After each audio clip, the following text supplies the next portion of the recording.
बिस्मिल्लाहिर्रहमानिर्रहीम। स्टूडेंट्स, आज अकाउंटिंग की क्लास में जो कल हमने टॉपिक शुरू किया था अकाउंट्स फ्रॉम इनकम्प्लीट रिकॉर्ड्स यानी सिंगल एंट्री सिस्टम, उसकी मज़ीद हम बात करते हैं। कुछ बातें कल डिस्कस की थी। अभी आप लोग खोलिएगा बुक। जब भी आप ये वीडियो देखें तो बुक ज़रूर खोलें, वरना आपको समझ कुछ नहीं आएगी। बुक में पेज 503 पे एक इलस्ट्रेशन दी है। कल मैंने आपको बताया था कि हमारे पास जो तरीक़ाकार है कि कैसे हम लोग सिंगल एंट्री सिस्टम में प्रॉफिट या लॉस कैलकुलेट करते हैं। तो वो ये आपको एक स्टेटमेंट नज़र आ रही है जिसमें सबसे पहले क्लोजिंग कैपिटल लिखा जाता है।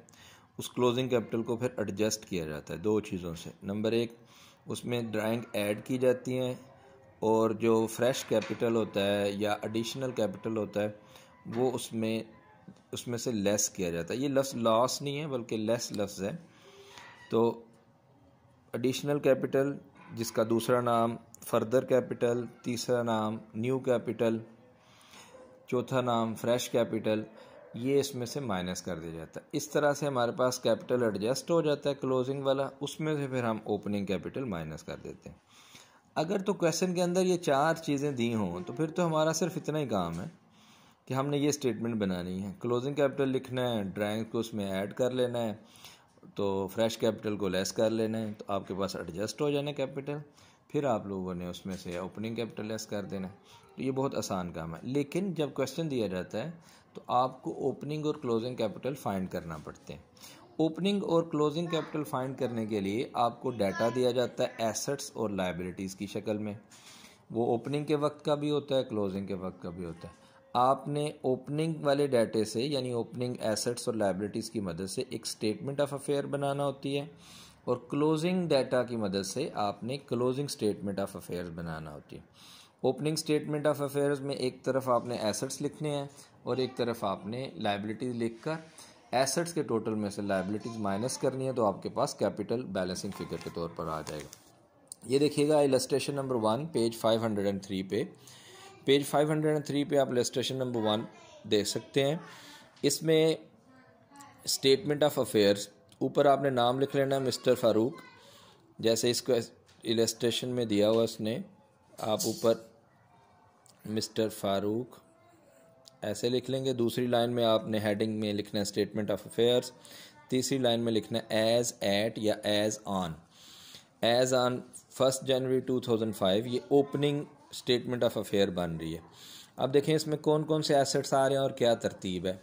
ये चूँकि पहले से बनी हुई है, अभी दूसरा क्वेश्चन जब हम देखेंगे तो उसके अंदर आपको ये खुद बनाना होगी। फिर आप उस देखेंगे कौन सी चीज़ कहाँ फिट करनी है आपने। इसमें एसेट साइड पर कैश, इससे कम से कम आपको ये आइडिया होगा कि एसेट साइड पर कौन कौन से एसेट्स आते हैं। Cash, debtors. जब मैंने आपको एसेट समझाए थे उस वक्त ये बताया था कि एग्जांपल्स एसेट्स की कौन कौन सी होती हैं। कैश है, उसके बाद डेटर्स, स्टॉक, ये स्टॉक ऑफ गुड्स है, फिर फर्नीचर या फिक्सचर, ये की बात है। ये चार एसेट्स लिखे हैं और इस तरफ लायबिलिटी लिखी है। लायबिलिटी किस नाम से है? क्रेडिटर्स के नाम से। तो क्रेडिटर्स और ये जो एसेट के नाम है ये क्वेश्चन के अंदर दिए हुए थे, दिए होंगे, आप वहाँ से देखकर लिख लेंगे। और फिर इनका टोटल किया, ये आया 25,500,000। इसमें से ये क्रेडिटर माइनस किया तो 22,35,000 कैपिटल आ गया एट द स्टार्ट। इसी तरह से स्टेटमेंट ऑफ अफेयर एक और बनाएंगे क्लोजिंग कैपिटल मालूम करने के लिए। इसमें भी cash in hand, cash at bank, debtor, stock और फर्नीचर या फिक्सचर लिखा हुआ है। ये एसेट्स हैं, ये डाटा दिया जाएगा आपको, उनकी मदद से आपने इस तरीके से स्टेटमेंट ऑफ अफेयर बनानी है। दूसरी तरफ लायबिलिटीज़ एंड कैपिटल लिखनी है। लायबिलिटी में आप क्रेडिटर्स आप देख सकते हैं, वेजेस ड्यू, ये भी लायबिलिटी है। जो चीज़ ड्यू होगी, आउटस्टैंडिंग होगी एज ए एक्सपेंस। कोई एक्सपेंस अगर ड्यू है या आउटस्टैंडिंग है या अनपेड है तो वो लायबिलिटी होती है। तो ये दो लायबिलिटीज़ आ गई, एक क्रेडिटर के नाम से, एक वेजेस ड्यू के नाम से। इनका एसेट साइड का टोटल किया तो 33,55,000 बना। उस 33,55,000 में से ये दो लायबिलिटीज़ जिसमें क्रेडिटर और वेजेस ड्यू ये माइनस किया तो 30,03,500 जो है ना कैपिटल एंड पे आ गया। इसके बाद उसने एक इन्फॉर्मेशन दी है कि Farooq has transferred 60,000 a month, हर महीने 60,000 रुपये वो अपने बिज़नेस के बैंक अकाउंट से अपने प्राइवेट बैंक अकाउंट में ट्रांसफ़र करता था, जिसको ड्राइंग कहते हैं, यानी बिज़नेस में से अपने पर्सनल यूज़ के लिए वो लेता था। And has taken 12,500 of stock for his private use, कुछ उसने गुड्स भी लिए हैं, कुछ स्टॉक भी लिया है, तो ये भी ड्राइंग है। दोनों को इकट्ठा कर लेंगे, 60,000 ये हो जाएगा, 12,500 ये हो जाएगा, तो उसकी ड्राइंग बनती है 72,500। 72,500 उसकी ड्राइंग्स हैं।